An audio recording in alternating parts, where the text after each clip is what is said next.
Le Fil Info. Ici Zach Langlois et voici votre fil d'actualité de l'Association des radios communautaires de l'Ouest et des Territoires. La province octroie 12 millions supplémentaires aux établissements postsecondaires. Le gouvernement de la Saskatchewan souligne qu'il octroie 12 millions de dollars supplémentaires pour financer les établissements d'enseignement postsecondaire. Dans un communiqué publié mardi, le ministre de l'Enseignement supérieur Gordon Wyant indique que cette augmentation vise à soutenir les établissements face à la hausse des coûts pour qu'ils puissent continuer à répondre aux besoins des étudiants, des communautés et du marché du travail. Ce financement provient d'une modification de l'accord de financement quadriennal visant à répondre à l'inflation et à assurer le maintien d'un encadrement adéquat auprès des étudiants. Cette annonce ne concerne donc pas les établissements postsecondaires francophones de la Saskatchewan, notamment le Collège Mathieu ou la Cité universitaire francophone. Ces derniers bénéficient de leurs propres accords entre le gouvernement fédéral et la province. L'entente Canada-Saskatchewan relative à l'enseignement dans la langue de la minorité et à l'enseignement de la seconde langue officielle qui arrivera à échéance le 31 mars prochain. Les détails d'une nouvelle entente pour 2024-2025 ne sont toujours pas connus. Toutefois, le directeur général du Collège Mathieu, Francis Kazongo, confirme que les négociations entre le gouvernement provincial et fédéral sont en cours en vue de signer un nouvel accord. Nous restons très optimistes par rapport à l'avenir, assure M. Kazongo. Le chemin parcouru est quand même glorieux. Nous avons tous, point de vue, fait nos preuves en termes de réalisation, en termes surtout de développement académique et institutionnel. Nous n'allons pas baisser les bras parce qu'on n'a pas été mentionné dans un budget comme on a annoncé aujourd'hui, parce que nous savons que les discussions sont toujours ouvertes.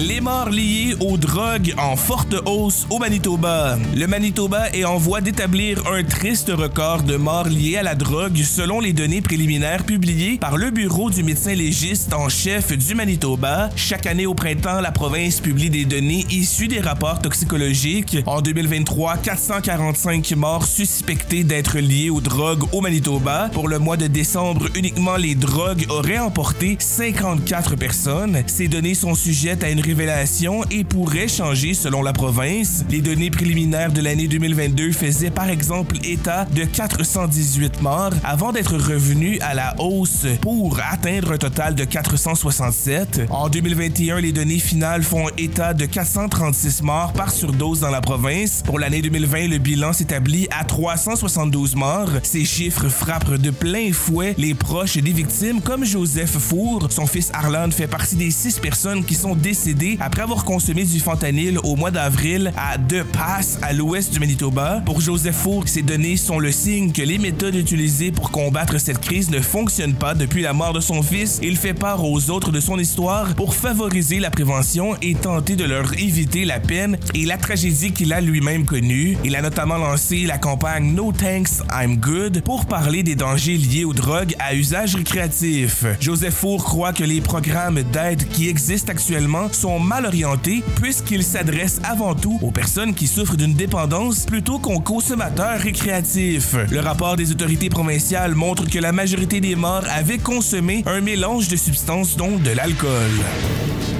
L'Alberta continue d'investir dans le secteur privé pour diminuer les délais chirurgicaux par un investissement de 313 millions de dollars sur 3 ans dans un programme nommé Initiative chirurgicale Alberta. La ministre de la Santé, Adriana Lagrange, veut réduire les délais d'attente pour les chirurgies dans la province. Annoncée en 2019, Initiative chirurgicale Alberta a mis en œuvre une expansion des soins de santé dans des cliniques chirurgicales privées, donc à but lucratif. Dans le budget 2023, les investissements s'élevaient à 237 millions de dollars sur 3 ans pour l'initiative chirurgicale de l'Alberta. Le plus récent budget représente donc une augmentation de 76 millions de dollars qui iront dans ce programme. La province n'a pas voulu préciser quelle proportion des investissements à l'initiative ira précisément aux cliniques chirurgicales privées. Les 313 millions de dollars sont entièrement destinés aux établissements publics, y compris les établissements chirurgicaux agréés, a répondu Andrea Smith, l'attaché de presse baisse du ministère de la Santé. Or, ces établissements chirurgicaux agréés sont des cliniques privées auxquelles Service de Santé Alberta octroie des contrats de chirurgie depuis l'introduction de l'initiative chirurgicale Alberta. C'est la province qui prend la facture, le patient n'a rien à payer. L'argument principal pour utiliser ces cliniques à but lucratif est que cela décharge les salles d'opération d'hôpitaux pour des chirurgies plus complexes, explique la ministre de la Santé, un argument que refute le chercheur en politique de santé à l'université Simon Fraser Andrew Longhurst. En effectuant plusieurs demandes d'accès à l'information, il a publié une étude sur les délais d'attente pour les chirurgies en Alberta depuis la mise en place de l'initiative chirurgicale de l'Alberta. De son côté, le président directeur général de Service de Santé Alberta, Sean Chilton, soutient que les délais d'attente ont diminué cette année.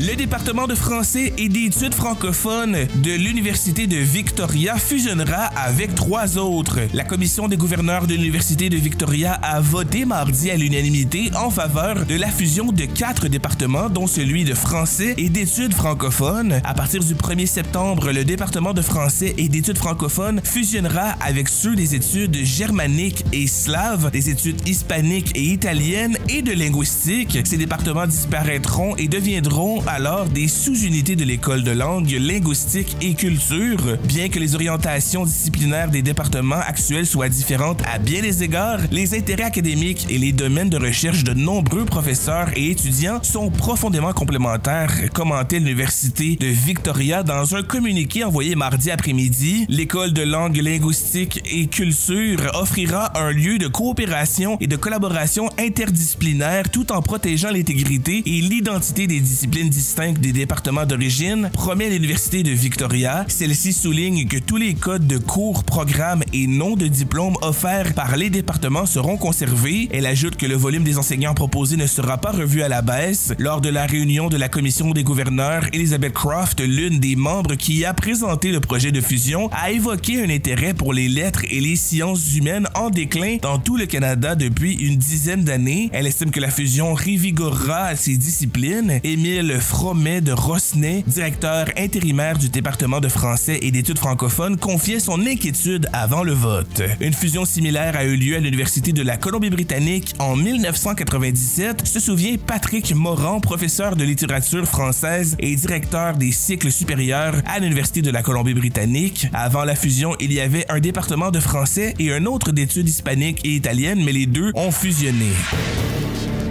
Le fédéral obtient la permission d'assainir le site d'exploration d'uranium au territoire du Nord-Ouest. Le gouvernement fédéral a reçu le permis d'utilisation des terres nécessaires pour commencer le processus d'assainissement du site d'exploration d'uranium situé à 20 km à l'est de Loustelke, proche du lac Stark au territoire du Nord-Ouest. L'exploration uranifère a eu lieu à la fin des années 1940 et au début des années 1950. Dans les années 1950, des activités de forage, d'excavation et d'échantillonnage en vrac ont été réalisés, précise le gouvernement fédéral qui a pris la responsabilité du site lorsqu'il a été abandonné. Le plan de fermeture et de remise en état mis au point par la firme d'ingénierie AECOM et publié l'an dernier indiquait que le niveau de contamination du site était modéré. James Marlowe, chef de la nation d'Aînés de Loutselke, espère que sa restauration sera totale afin de permettre aux habitants de chasser et de pêcher dans la région. Le site comprend une mine, un campement selon la page internet du fédéral qui recense les sites contaminés dans le territoire. La mine comprend des stériles présentant un niveau de radiation légèrement élevé avec concentration élevée de métaux. Selon le permis d'utilisation des terres, les travaux d'assainissement incluent le scellement des puits, la gestion de plus de 1000 mètres cubes d'amas de stériles, le brûlage et l'extraction des matériaux et la démolition des structures. Le Conseil du Trésor du Canada affirme que le gouvernement a déjà dépensé plus de 2,5 millions de dollars pour préparer le nettoyage de la mine. Les travaux devraient prendre fin en mars 2026. Le chef Marlowe, de son côté, est content que le fédéral entame les démarches pour assainir l'endroit. Un programme de surveillance sur plusieurs années commencera une fois que le site sera nettoyé.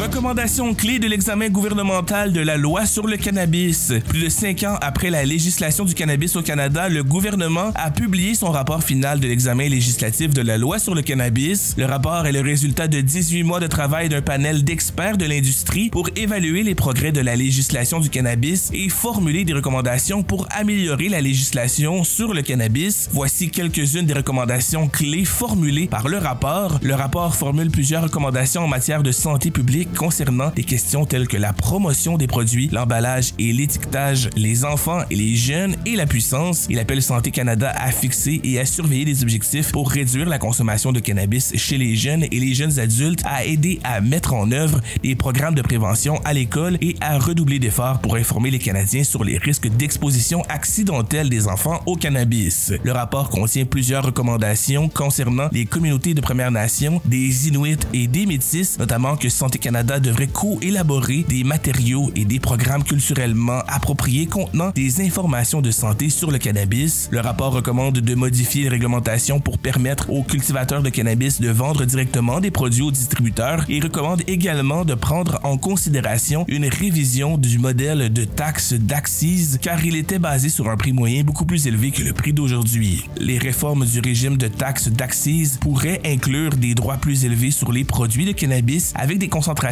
plus élevées de THC afin de décourager la consommation de produits plus à risque. Le rapport recommande d'autoriser les pharmacies à distribuer des produits à base de cannabis aux personnes ayant une autorisation médicale. Le fil sportif. 4 équipes de la Saskatchewan en séries éliminatoires au hockey junior. La saison 2023-2024 dans la Ligue de hockey junior de l'Ouest est maintenant terminée. C'est désormais la place aux séries éliminatoires dans la WHL qui débute dès jeudi soir. Seules les 8 meilleures équipes des conférences Est et Ouest lors de la saison 2023-2024 accéderont aux séries éliminatoires.